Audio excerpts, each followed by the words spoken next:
food trucks are trendy, occasionally cause a frenzy, and are the hottest new party accessory at every corporate or private function and even weddings around Johannesburg.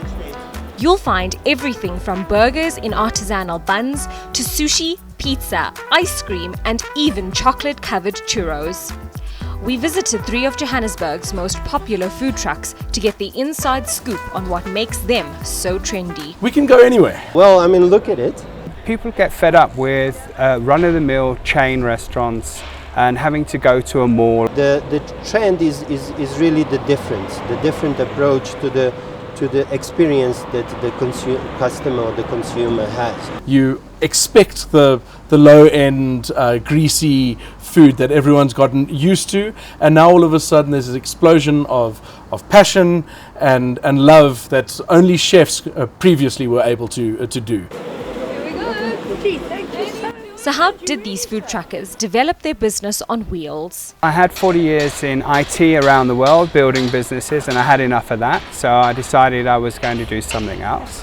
So I drew up a business plan to open a nice ice cream parlour down in Knysna, which I thought would be a nice thing to do, but when I was looking at it I realised there was a real gap in the market here in Gauteng to take high quality ice cream and ice cream parlour experience to where people are. We got into the food truck business after our market setup really boomed, our popularity and our brand skyrocketed.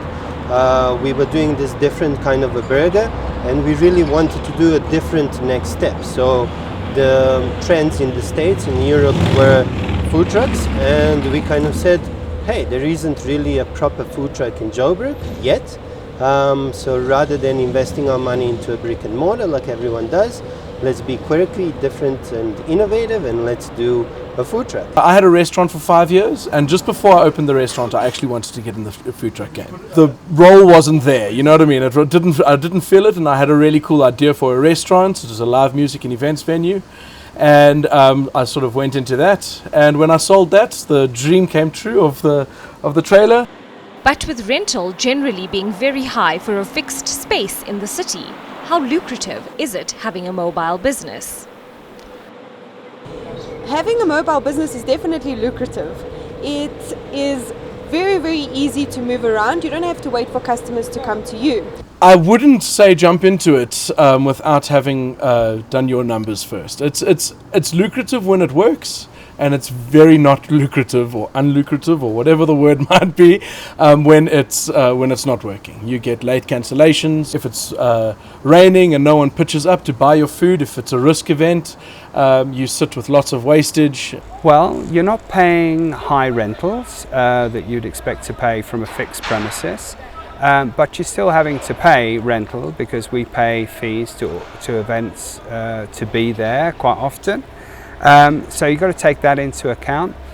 The hours are long. It's long and it's hard work. So although it can be pretty lucrative if you've got the right product in the right market and you get your margins right, you're going to work very, very hard to make your money. But more importantly, it's all about the food. Culture Kitchen's team of professional chefs whipped up 3 of their most popular dishes. First was their pulled pork bun, with pulled pork marinated in a homemade barbecue sauce, topped with an apple, cabbage and mint slaw. Their chicken taco is made in a soft shell tortilla.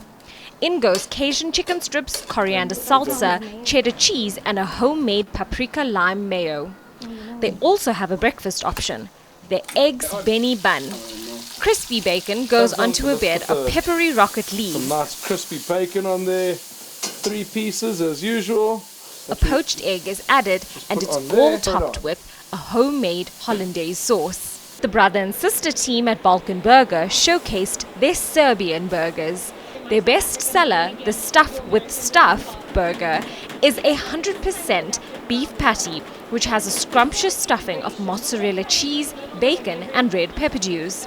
The burger is topped with a homemade red pepper sauce, fresh onion, tomato, lettuce and coleslaw.